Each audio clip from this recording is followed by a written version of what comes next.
Thank you, Perry. Thank you, Congressman. Thank you, Rabbi. My name is Mark Barden, and as Perry said, I'm a musician. My wife, Jackie, is a school teacher. I'm originally from Yonkers, New York, and Jackie's from the Bronx.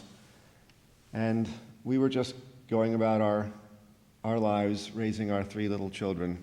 We have a 13-year-old son, James. Our daughter, Natalie, is 11, and our Daniel was 7. We live in Sandy Hook, Connecticut, and we did move there for the schools, and the schools are excellent. It's an unfortunate that this happened in the schools, but they're great schools there. So Daniel was minding his business in his first grade classroom when a gunman stormed into the school and murdered him and 19 of his classmates and 6 of the administrators there at Sandy Hook Elementary School on December 14th. And so our lives are just completely different now. Daniel was an exceptional little soul. He was a light of happiness and positive energy in our home. When he was in preschool, he was selected to be part of a program where he was paired with special needs kids because of his nurturing personality. And the instructors there would tell us on a regular basis that if Daniel saw somebody sitting alone, he would ask to go comfort them. He would ask to be excused from an activity so he could go comfort somebody who he thought needed some support.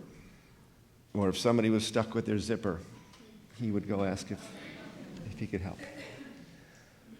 My niece Lauren spoke with Senator Schumer last week, and she told a story about how they were eating their ice cream together. Lauren is 22.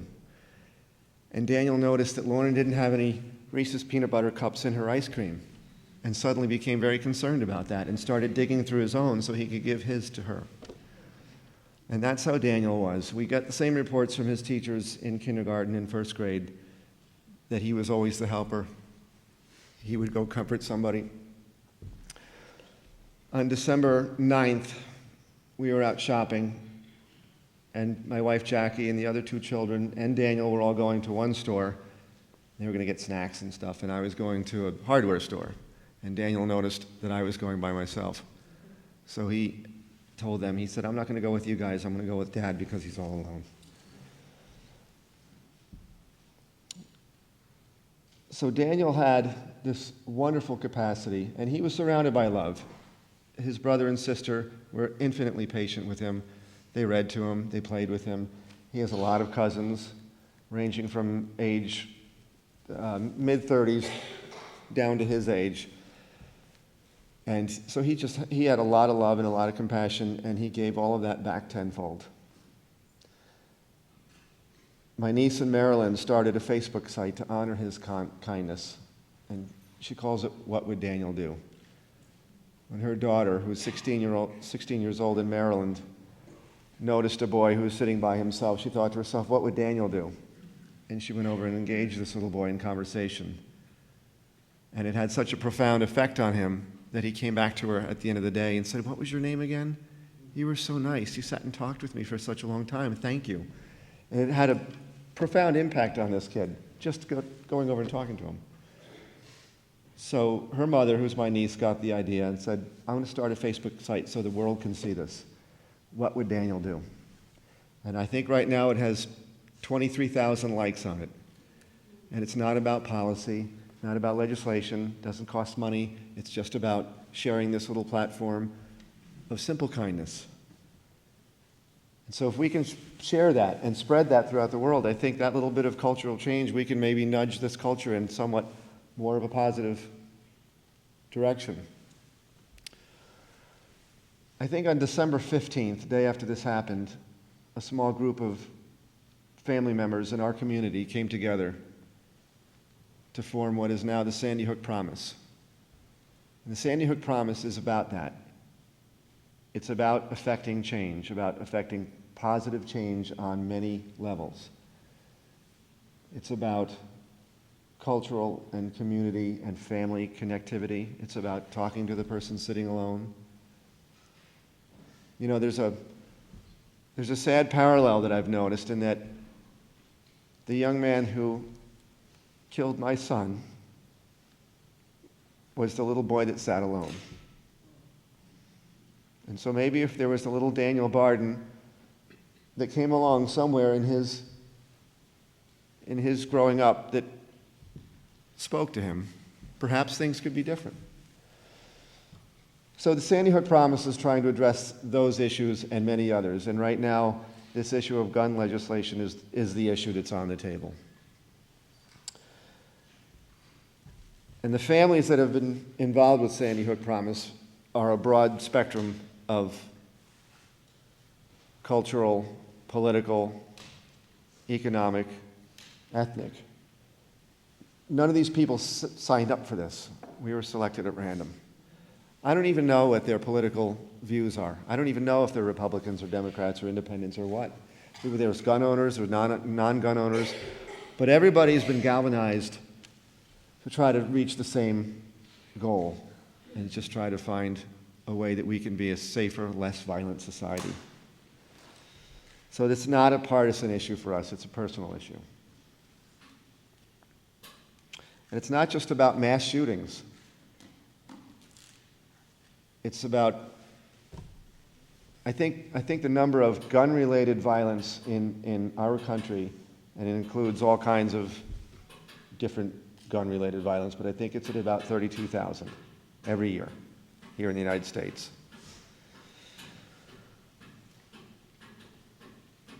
So we're looking for a nonpartisan solution. This is not about being Democrats or Republicans. This is about being human. It's a human issue. So part of the Sandy Hook Promise, we have participated in a lot of this legislative process. I'm a guitar player. I don't know politics, or at least I didn't. I'm learning about it now. We've been in Washington. We've been in the Senate. We're learning how the sausage is made. We went down there in February to meet with the senators and just to find out what's going on and to listen and to learn and see how the process works. We did take a position on federal legislation to support background checks, limit on magazine size, and anti-gun trafficking. You know, people will tell you that Chicago has the strictest gun laws in the country, and yet they have one of the worst gun violence problems in the country. And if you look at the neighboring states like Indiana, they have some of the most lax gun laws. So we have to look at things like straw purchases and trafficking as well. When we went down to Washington a few weeks ago, we were surprised to find that there were many in the Senate that were trying to block this conversation from even happening. They were trying to impose a filibuster so that the votes so that they didn't even have to vote on it. I think Jon Stewart said, if you're going to spend millions of dollars to get yourself elected to a position where you're a legislator and you make laws, how dare you then try to block the laws from being made and try to block yourself from having to vote and be on record for voting up or down. So I think we met with 29 United States senators in the course of 48 hours in closed-door meetings where we sat down and we told them our story and we cried with them and we showed them pictures of our children. And we said, this is why you have to do this. It's not about politics. It's about saving lives. And so, you know how the story ends. So we're disappointed, but we're not discouraged. As the congressman just said, you look at the polls, Kelly Ayotta's down 15% because she voted no. She looked me in the eye and said, you're right, we do have a problem here. She looked at my picture of Daniel and cried and then voted no. Senator Rob Portman from Ohio, my 13-year-old son met with him. And he looked him in the eye and said, Senator, do you think this Toomey Mansion proposal would save some of the 1,000 lives that are lost to gun violence in Ohio every year? And he said, I think it could. And my son James said to him, "Well, can you look into your heart and please consider that when you cast your vote?"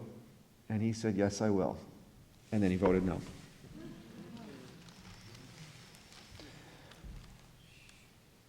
I don't think it's time to shame these people right now.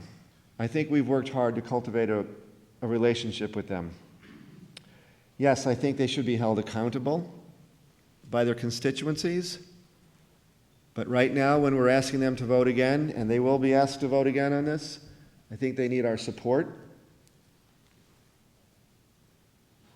And I think the people that voted yes are also under pressure. There are senators from conservative states that are under a lot of pressure. They need our support. I think we need to speak up. I think we need to reach out. If you have constituents in any of these states that voted no, please appeal to them, because this will be back. I think this will be back I think they're trying to get it back before the August break, so maybe June or July. The Toomey Manchin bill, which does not take away Second Amendment rights. It does not start a registry. There's actually a clause in there. There's a provision in there that says it's a felony to start a federal registry. So it's not about the slippery slope to confiscation, which some will offer. It's not that. We just have to keep moving forward and try to speak up. That centrist group, that 90% that supports this, we have to make sure they are as loud as the other side. And I think we can make this happen. I think we can move forward and make this nation a safer, better place. And I know I have to do that.